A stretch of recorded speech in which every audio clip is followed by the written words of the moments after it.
New at 4, Mobile police make a second arrest in the shooting that injured a teenager near Murphy High School. We've got the latest on the investigation coming up. And then state lawmakers are debating a bill to crack down on fraud in SNAP and Medicaid. But could new cross-checks hurt those who need help the most? The debate is next.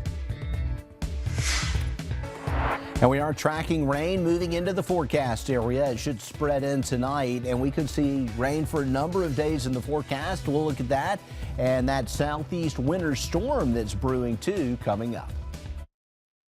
First on the Gulf Coast with breaking news and weather. Fox 10 News starts now. Hello there, and thank you for looking in on this Wednesday. I'm Shelby Myers. Lenise Lagon has the afternoon off. Thanks for watching Fox 10 News at 4. First and new at 4, Mobile police have made a second arrest in connection to a shooting that injured a teenager near Murphy High School following a basketball game on January 9th. 19-year-old Jaquan Ramsey was arrested and booked into Metro Jail around 9:15 this morning. Mobile police say Ramsey is accused of shooting the teen. He's charged with assault and shooting into an occupied or unoccupied vehicle. Another suspect, 19-year-old Tyrese Moore, was arrested January 12th. He's accused of firing shots during the incident. The teenager that was shot is recovering. And Fox News continues to ask questions about what led up to this shooting. We'll let you know as soon as we get more information about this investigation.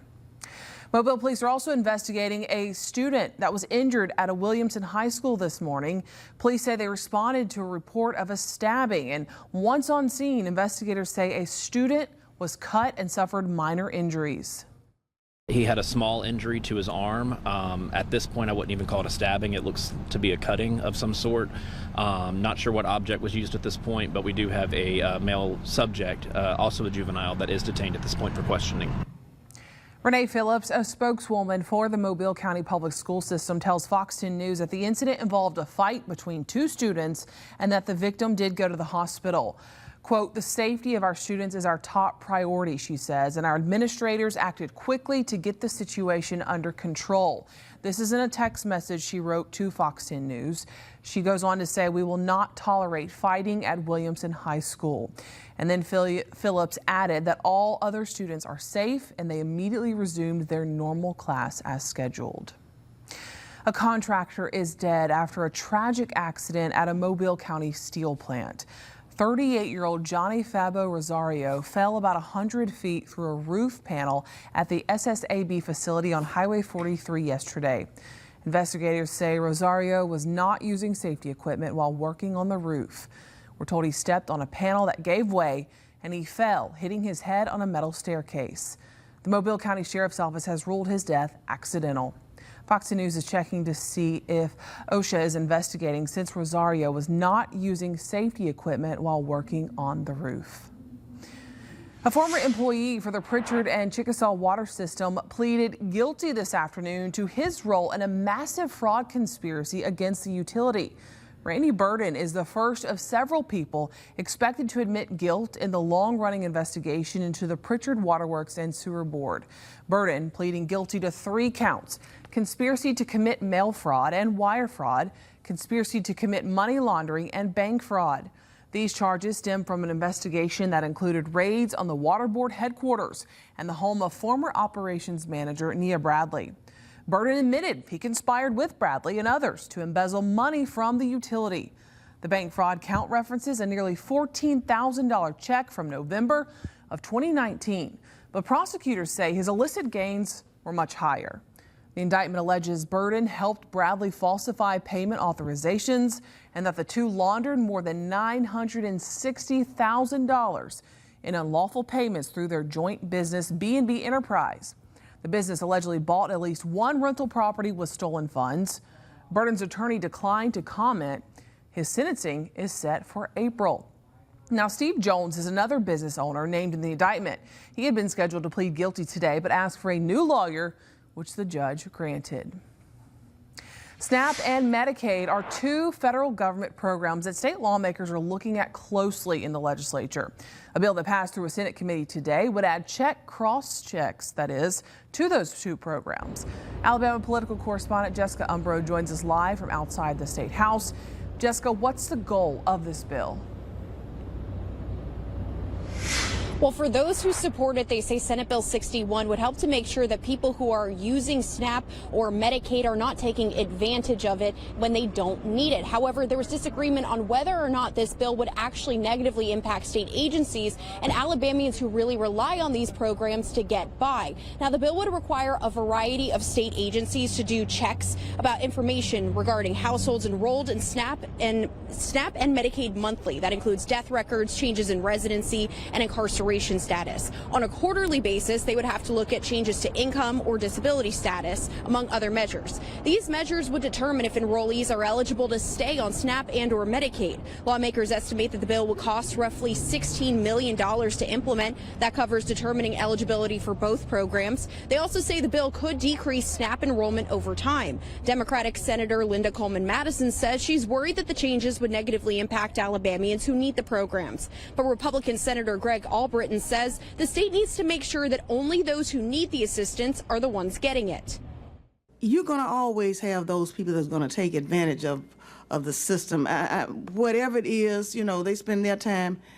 That's what we need to be focusing on, and that's what I'm hoping that we can get to without causing undue harm. Waste, fraud, and abuse are real. Those are real aspects, and we have to watch and care for those programs that we're funding to help those that are truly in need and to prevent those that are taking advantage. Now, a point of contention that kept getting brought up was the U.S. Department of Agriculture's posted SNAP error rate. So this is basically the percentage of people who are on SNAP who either get too much or too little assistance of what they would need for the month. Now, Alabama's error rate is about 8% as of fiscal year 2024, and the national average is actually about 10%. So Alabama is just below that. But that being 8% at all was a point of contention during this meeting, and it is sure to be as it continues through the legislative process. Live at the State House, Jessica Umbro, Fox 10 News. All right, Jessica, thank you. And with Senate Bill 61 passing the committee stage, it would be picked up for a full Senate vote at any time. All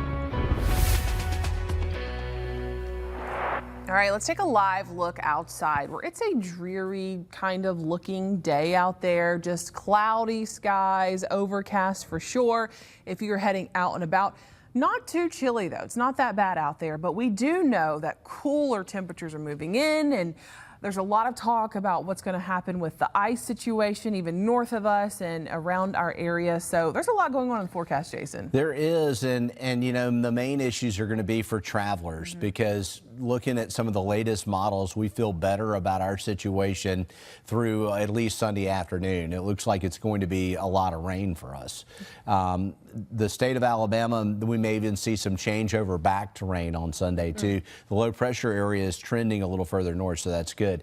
But we still expect cold air behind it, and we may actually have a hard freeze early next week. Oh, so something to keep in mind, even if you're here on the coast. Right. We could see some low 20s next week. That's what's currently in the forecast, and that is cold. 61 degrees right now. Skies are gray, and the rain is almost here, and so hopefully you're ready for it. The showers are developing now and will be here tonight, and will be here on and off with a very soggy pattern by the weekend. The major winter storm looks to be focused to our north. Now, checking out our forecast for the remainder of the evening, showers begin to develop really any time now, and we will be seeing temperatures leveling off in the 50s. It's still going to have a little bit of a cool feel to it, but not as chilly as last night. Where's the rain? Well, it's pretty much on our doorstep. You can see a lot of showers here over Louisiana and Mississippi, and it's all sliding to the east. And looking at the fringes of the area, up near Thomasville, some light showers near Campbell, a little north of Coffeyville.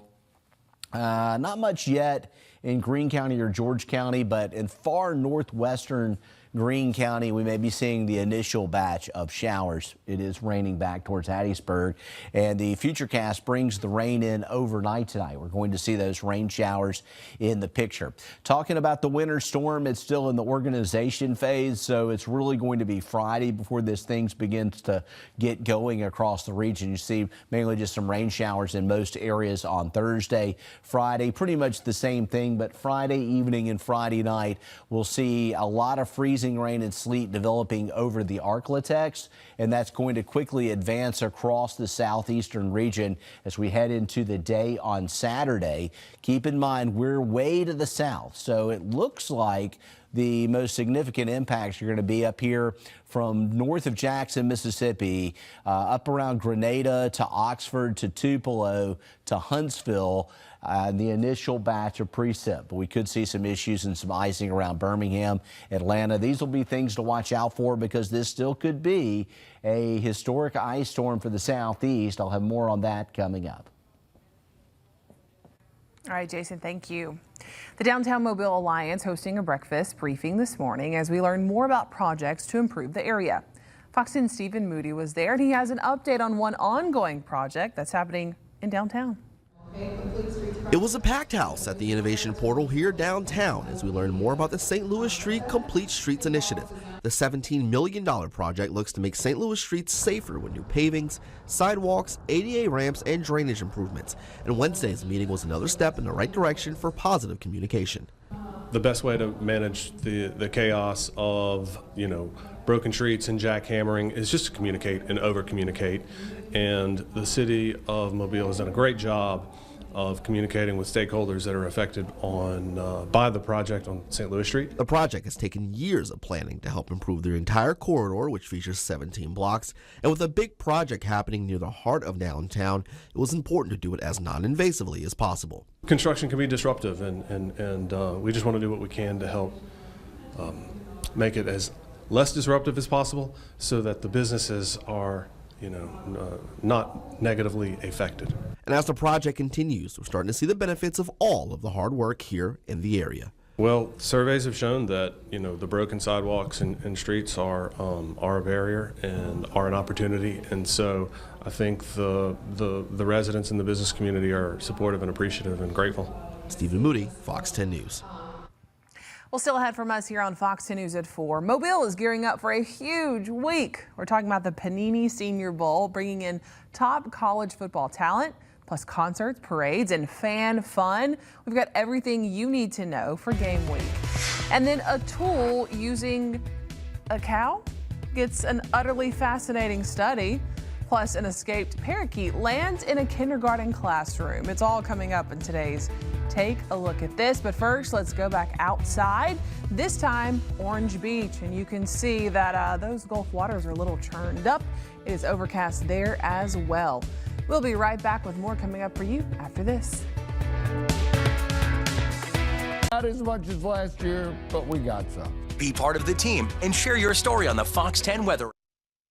All right, welcome back into Fox 10 News at 4. Mobile is gearing up for one of the biggest weeks on the college football calendar. The Panini Senior Bowl is bringing top college football talent to the city, and this week is packed with more than just the on-field action. You got concerts, parades, fan experiences, getting to see the players.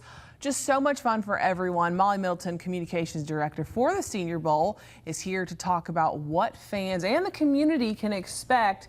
This is such a fun week, and it's so cool that it all happens right here in Mobile. I know it. Thank you all so much for having me on. Yeah, the Senior Bowl is something near and dear to my heart, and I hope it is to all of yours as well. But yeah, we're super lucky to get to host the best college football all-star game. We like to tell people that we are the 33rd city in the United States with an NFL product.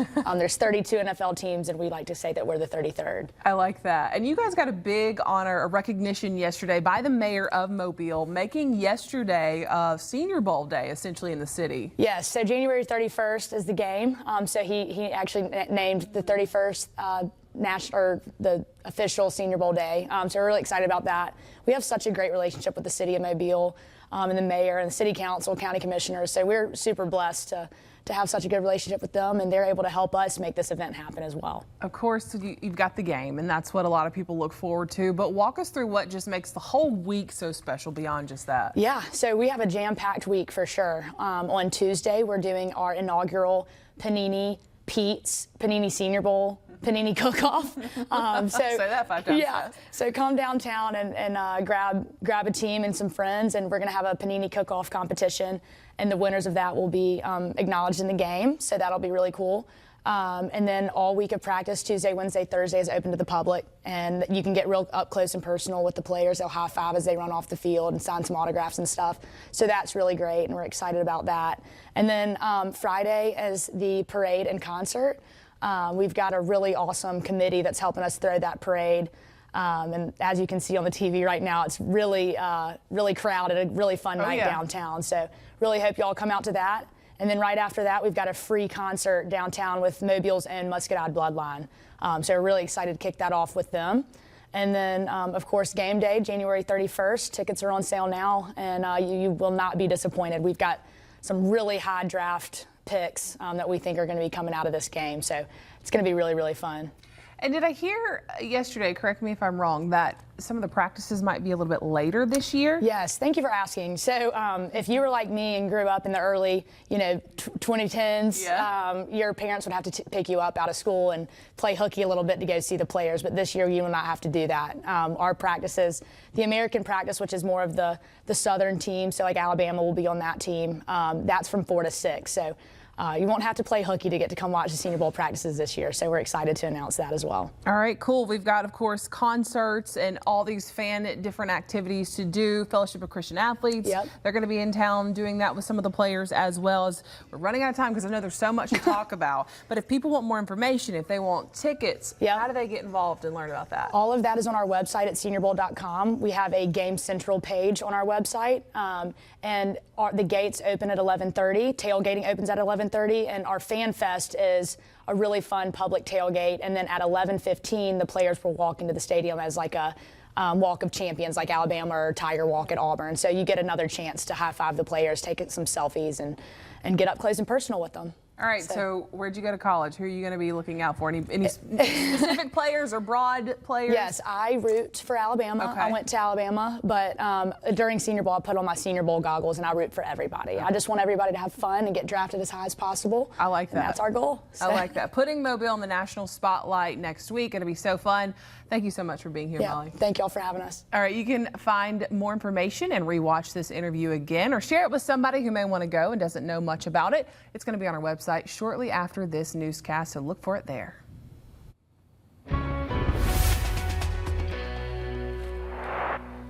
All right, downtown Mobile right now, starting to see a few sprinkles out there right now, and we're getting some gray skies. Our All-In Credit Union camera kind of has that gray look to it, as we would expect. We've been tracking this here on Fox 10 News with our computer models showing us, the Futurecast this morning. If you were watching Fox 10 News, really was pinpointing the showers coming in by this evening. I want to talk temperatures first because there's been some talk of a major winter storm in the southeastern United States, and our morning temperatures are going to be way above freezing for about the next 3 or 4 mornings. Even Sunday has trended milder now at 46. The cold air will likely come in Sunday night, Monday, and the precip may be gone by then. But looks like the ice storm is going to be north of us, the main part of it. Let's break it down. First, the rain. Where is it? It's just west of us, and it's almost here. We're starting to get a few showers in northwest Greene County, northern Clark County. See the rain back towards Hattiesburg. High-res modeling is strongly suggesting that we'll have some showers around this evening and tonight, and that process will continue to be occurring tomorrow with showers and a couple of thunderstorms mixed in. It's going to be unsettled at times. There will be a lower rain chance for the Panhandle and a bigger rain chance for places like Mobile, Leakesville, and Jackson. So we do have heavier rain possible, and that's going to come in the forecast. The Futurecast has that wet look to it for Thursday, and I want to break down the possibilities of this winter storm. It looks like it will begin to come together Friday evening over Arkansas, and then by Saturday morning it will begin to spread across northern Mississippi. Now we're way down here, so you can see the dividing line between rain and frozen precipitation, and there could be a wide swath of freezing rain and sleet. This could be a real mess. The atmospheric profile, there's just a shallow layer of cold air with warm air over the top of it. So that means freezing rain and sleet for places like Memphis, Oxford, the Mississippi Delta, southern Arkansas. We're thinking now that if the low takes more of a northerly track like the European model suggests, we may not have as much winter weather in the state of Alabama. Even Birmingham up to Huntsville may be all rain on Sunday. You can see Mississippi really gets it bad. And no cold air mixing with the precip on the back edge according to the Euro. The GFS model does show that a little bit here. And as far as accumulation of ice, this has changed some. You see Birmingham is now at 0, Atlanta a half an inch, but still significant icing for the Carolinas. Memphis, Little Rock, Shreveport, we could see a high impact event for travel and power outages north of us. As far as rain chances go, they're at 40% for tomorrow and for Friday. Saturday at 60%, and we've ramped the rain chance up to 80% on Sunday. Temperatures near 60 degrees, but it will be colder at night, and the trends are pointing towards a hard freeze next week behind all this rain. All right, Jason, thank you. A cow with a unique skill is now at the center of a study that says its use of tools to solve its hard-to-reach scratching problems puts it in a very exclusive company. Jeremy Roth has it in today's Take a Look at This. A newly published study starring a very clever and very itchy cow can only be described as utterly fascinating. Look, people, if you don't like cow puns, you might just want to move along. The study was inspired by Veronica, a cow in Austria whose owner observed it for years picking up sticks and using them to scratch hard-to-reach places on its beefy body. Researchers with the University of Veterinary Medicine in Vienna saw video of Veronica's scratchy solution and decided to milk it in a series of experiments using a broom, which the team says Veronica not only picked up and used, but varied her use between the smooth handle and the rough bristles based on where on her body she was scratching. The findings, published in the journal Current Biology, suggest not only was the crafty cow displaying true tool use, behavior only previously observed in humans and chimpanzees, but her displayed preferences and adaptability with the tool is evidence of highly intelligent decision-making, which raises the stakes of this bovine belly-scratching study even higher. In Canada, a classroom was the scene not of a study on animals, but instead an animal interrupting studies when an escaped parakeet flew into a kindergarten class and even landed on a teacher. That's according to a Facebook post by the St. Noel Chabanel Catholic School in Ontario, which shared images of the colorful parakeet perched in various places in the classroom before being corralled and taken to the front office. Named Snow, the bird was eventually returned to its rightful owner, but the school later said, "From classroom visits to office hangouts, we sure had fun spending time with Snow during her visit." For Take a Look at This, I'm Jeremy Roth. From a futuristic thriller where an AI judge decides the fate to a horror sequel that will chill you to the bone. Your weekend movie guide is next in entertainment news. Lexus of Mobile is proud to sponsor the Fox 10 Pledge of Allegiance. I pledge allegiance to the flag of the United States of America and to the republic for which it stands, one nation, under God, indivisible, with liberty and justice for all. The Fox 10 Pledge of Allegiance, sponsored by Lexus. Call 866-496-4449 today. Hurry, this offer ends soon.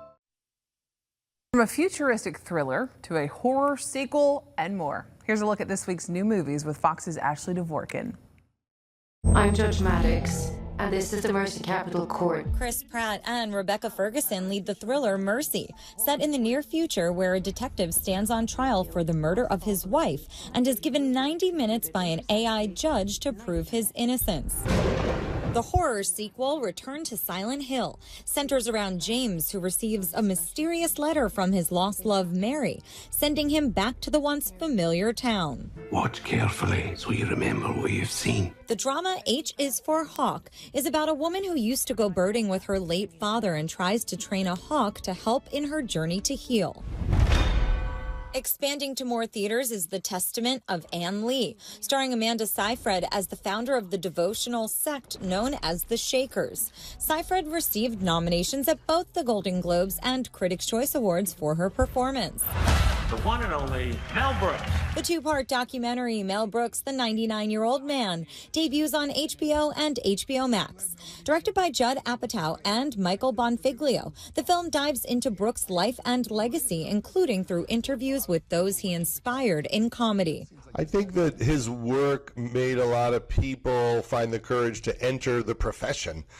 We interviewed Ben Stiller and Adam Sandler Amy Schumer and Conan O'Brien, and you know, for a lot of us, he was the first person that blew our minds, and we loved him as a person. He was so charismatic and brash and wild, and it made this job look fun.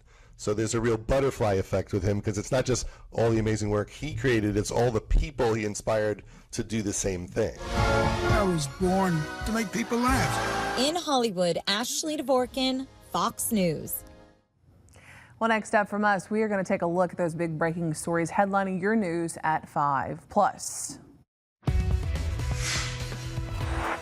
in that 5.5-year span, we saw our premium jump from about $1,300 to almost $2,300. Your homeowner's insurance can jump even if you've never filed a claim. Coming up, how rising lumber and building costs can show up in your premium and what to compare before you shop. I knew that it was the best decision for me. Don't hesitate. Call me, Dean Waite, right now. Committed to you. This is Fox 10 News. Welcome back in. Let's get your preview on what we're working on for Fox 10 News at 5. First, we continue following breaking news out of Mobile. A death investigation is underway right now on Victor Road. We'll have a live report. Plus, a massive great white shark is reeled in on the beach in Pensacola. We'll show you the incredible video and talk with the guys who documented all of it. You got to hear their story and see that video. Those stories and more in about 30 minutes from now on Fox 10 News at 5. President Trump says he will not use military force to take over Greenland, but it's not easing tensions on the Danish-owned island. Fox News correspondent Lucas Tomlinson has more now from Greenland. So we want a piece of ice for world protection, and they won't give it. President Trump spent much of his speech to world leaders in Davos criticizing Europe for blocking his attempts to take over Greenland, a Danish territory and the largest island in the world. There's a sense of anger and nervousness here in the capital, Nuuk, but later in his speech, the president said he will not use military force, and he now wants to negotiate a U.S. takeover. This enormous, unsecured island is actually part of North America. That's our territory. Denmark's foreign minister says the president's pledge could go a long way towards restoring a relationship that's been under significant strain, as long as the U.S. respects Denmark's red lines in the region. We are not starting any negotiations based on giving up some basic principles. We will never do that. On Wednesday, the EU protested by suspending its new trade deal with the U.S., and the U.K. could soon follow suit. Britain will not yield on our principles and values about the future of Greenland. And more economic retaliation could be coming if President Trump continues his push for Greenland. The future of Greenland is only for the Greenlanders to decide. The Danes say they'd welcome the presence of more American forces here, but the island is not for sale. In Nuuk, Greenland, Lucas Tomlinson, Fox News. Well, public health leaders are renewing their push for people to get vaccinated against measles. More than 170 infections have been confirmed in nearly a dozen states, according to new CDC data. Among the nationally confirmed cases, the CDC says about 95% are in people who are unvaccinated or whose vaccination status is unknown. The agency currently recommends 2 doses of the measles, mumps, and rubella vaccine. The first around ages 12 to 15 months, and then again between 4 and 6 years old. The best way to protect yourself from measles is to be immunized. Most of us were vaccinated as children, but we encourage folks to check their immunization records and make sure they're up to date. Last year, the U.S. recorded its highest number of measles cases in more than 30 years. More than 2,200 were reported across nearly every state. And public health leaders warn the same could happen this year if vaccinations don't increase.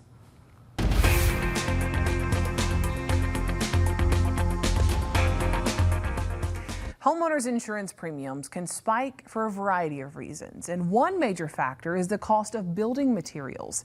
In today's Watching Your Wallet, consumer investigator Carice Jackman speaks with a homeowner and a lumber industry leader about how rising material costs can show up in what you pay.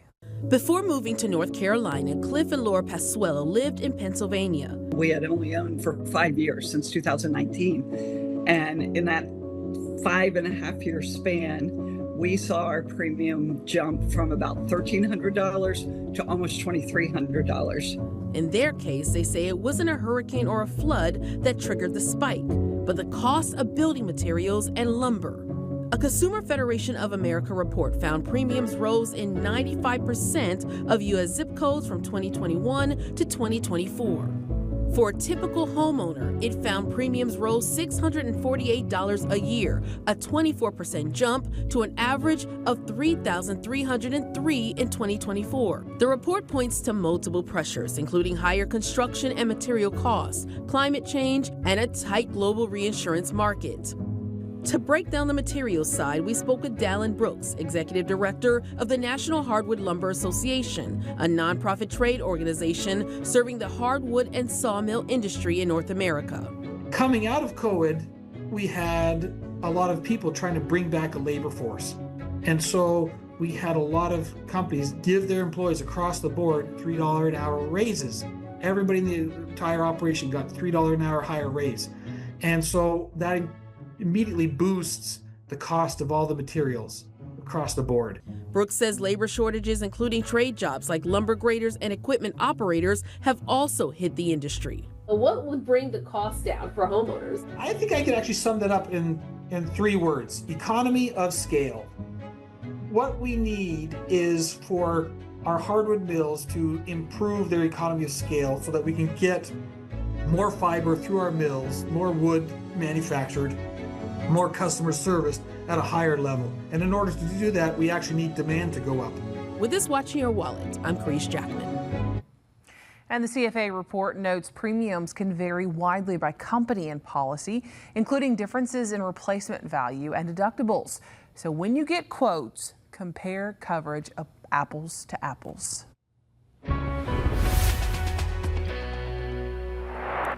Taking a look out there right now with our Eastern Shore Toyota Hyundai Camry, gray skies, and we've seen some light sprinkles.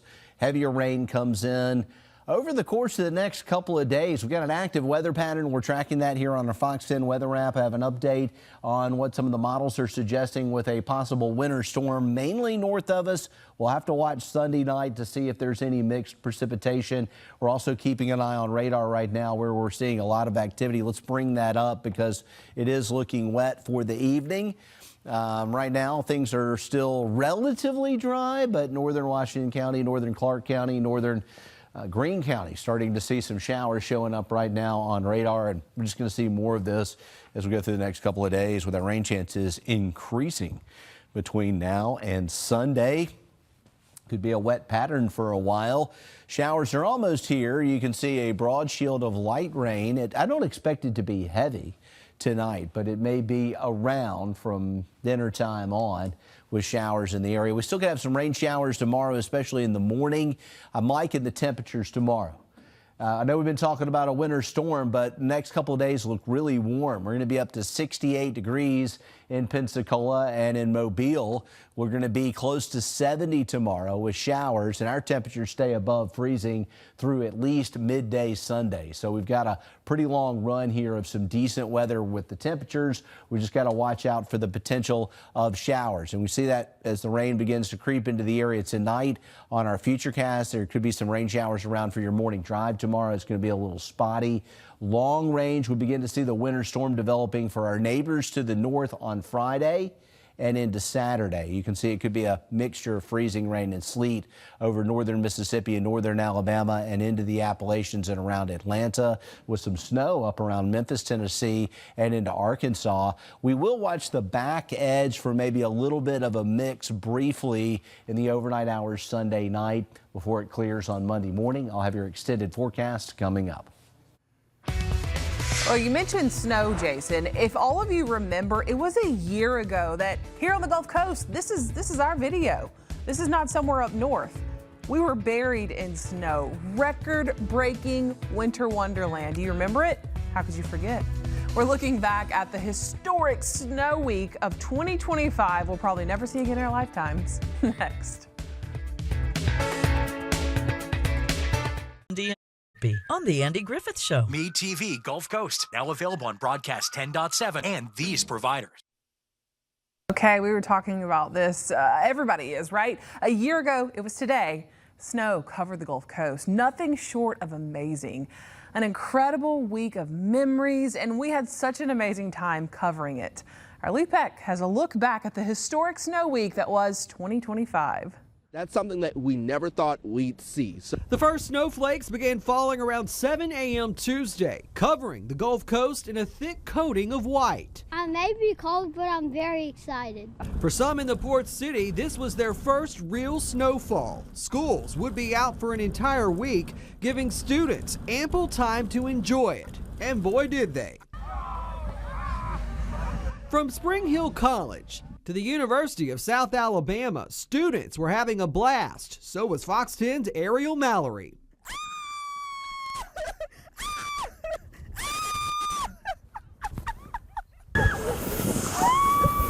Across the bay, the snowy fun continued on the eastern shore. I was not expecting it this much snow. This is really amazing. Guys, what a winter wonderland Gulf Shores has turned into. Down at the beach, Baldwin County reporter Hal Sherrick, in my opinion, had the shot of the day. The sandy beaches still white, but covered in snow. 1, 2, 3. And in Pensacola, a snowball fight. Live on TV, sisters Ashlyn Mitchell and Claudia Nichols showing us how it's done.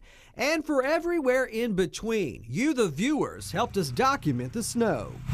You really got that, sending in your pictures and video.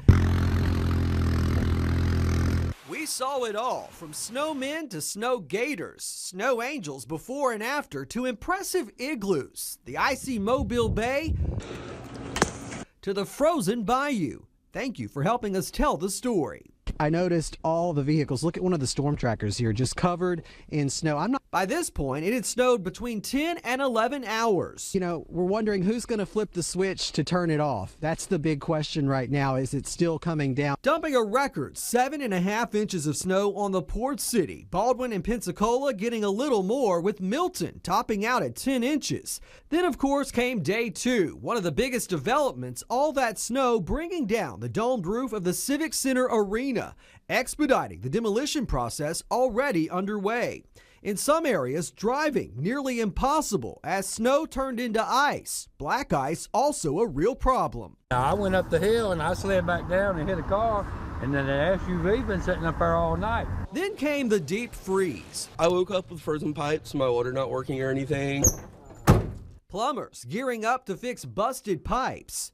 It's been nonstop. We've been inundated with calls. As the snow melted, we also saw progress. The roadways improved and more businesses reopened. Fox 10's Frosty, his hours numbered. Still, like everyone else, will always have the memories of Snow Week 2025.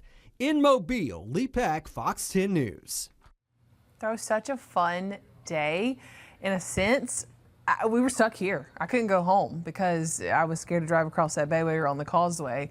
But so many people just had a blast out there. And so working a day like that just makes it even more special. I think we both went out to our cars to check on them at the same time. And I was out there with a broom sweeping like 8 inches of snow off my SUV. And I was like, I never envisioned that in Mobile, as powdery as the snow was, too. And we probably will never see this again in our lifetime like that. Yeah, probably not. I mean, that was a record breaker, probably a 1 in 250 year event or something like that. So. Crazy. We're not going to see it this weekend, though. Not this weekend. We've got rain on the way. We want to talk temperatures. We've got the possibility of some winter weather in the southeast, but this illustrates it's just going to be too warm through Sunday. Now, Monday morning, we're going to have some colder air. The precip may be gone, though. We'll see. That's questionable there. We may get the far back edge of it, but it looks like during most of the heavy precip, we're getting all rain as we head into the weekend. And we're going to need umbrellas, rain jackets, all that good stuff. Here it comes. Rain's almost here. We're seeing it over South Mississippi. We're seeing it over central Alabama, and it's about to spread into our forecast area, most likely around dinner time. And a lot of spots seeing this light rain breaking out. It's going to be light. It will pick up some at times tomorrow. Here's the Futurecast, and it shows the showers in the area through 10 p.m. It will weaken as it moves to the east, so there is a lower chance for the Panhandle and a more significant chance further west we go. Scattered showers are possible with a thunderstorm mixed in tomorrow. We'll see that again on Friday. Still an unsettled pattern. Now, talking winter storm, where will it be? Well, it looks like most of the ice is going to be up into Arkansas, Louisiana, northern Mississippi, and some of the recent runs have shown less for Birmingham. Let's get a little bit more consistency under our belt before we lock in on that, though. Widespread icing still possible across the southeast region.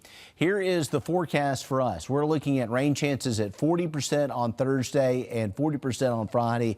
Highs around 70, still way above freezing. 64 on Saturday, upper 50s on Sunday. That's new. We've really tweaked that number up. Rain chance at 80%. Cold air comes in, but a lot of the cold air arriving about the time the precipitation shuts off. We'll see if we get a little bit on the back edge. Highs in the mid 40s Monday and a hard freeze next week. We could be in the low 20s on Monday night in the extended forecast. You're watching Fox 10 News. We'll have more right after this.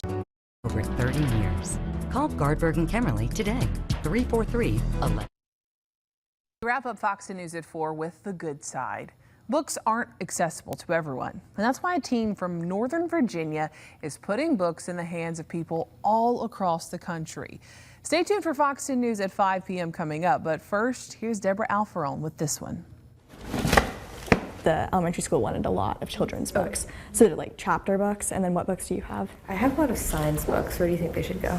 Tara Bonsall has always been surrounded by books. Growing up, I actually had asthma, and a lot of the times when people were playing outside, I had seasonal allergies.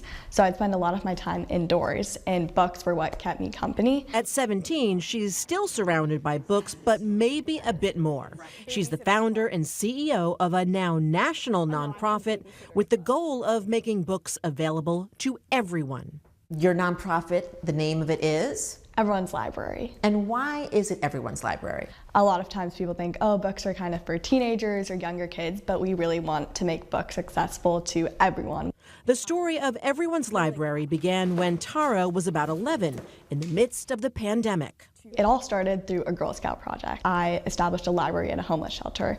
And this library, we just stocked it with a bunch of little books, and it was outside of the shelter. We talked to the shelter manager, and she was like, wow, the books are amazing. The shelter residents are loving it. I have so many other places that might be interested in having a library too. Fast forward, and Everyone's Library has now set up 50 outdoor libraries, given away 5,000 books, with more than 18,000 people turning pages across the country. It's grown to 20 chapters spread across several states. The libraries live near shelters, safe houses, and in neighborhoods where people don't have a lot. If kids are in hardship or sometimes things at home are a little bit difficult, books are definitely something that they can imagine a new life. There's so many possibilities from books. Books are really special in that way. Tara doesn't do this alone. Her sister Anya and their parents help. Today, they're filling up their library at a family shelter nearby. John Napier is a senior case manager. He says these books offer more than knowledge or an escape. I think it gives them a chance to know that people do care, that outside of us, that obviously we're here to help, but that it shows that people in the community also think about them, so that someone, even though it may be something as small as a book, that someone thought that, oh, this one would be important to someone, or that someone could enjoy this. The books are all donated. Tara and her sister Anya include a book they published together. It's called Roar. The theme is female empowerment. Tara says there's another book they also strive to stock. I would say a book that is special to us is Harry Potter. It's just a staple book, so we try to put one Harry Potter in each library that we have. Tara is about to embark on a new chapter herself. She wants to study to be an engineer. Where does Everyone's Library go from here? Just to spread books and as far and wide as possible would be an amazing goal. Surrounded by books in Virginia for the good. Don't hesitate. Call Dean Wade. They got me way more than I thought I'd get. First on the Gulf Coast with breaking news and weather. Fox 10 News starts now. Scary moments inside a Mobile County high school. What school leaders were telling us about the incident. And we now have a verdict in the case against an alleged drug kingpin in Mobile. What a jury decided is coming up. And we're tracking rain. It will be light at first, but it could arrive as soon as this evening. Chances increase in the coming days. We'll look at that and a southeast winter storm in just a few minutes. Well, hi there and welcome into Fox 10 News at 5. I'm Shelby Myers, in tonight for Lanice and Cameron. And we are starting with breaking news. A man found stabbed to death in the front yard of a West Mobile home. Our Natalie Williamson is live on Victor Road, which is off of Cody. Natalie, police got the call around 2 this afternoon.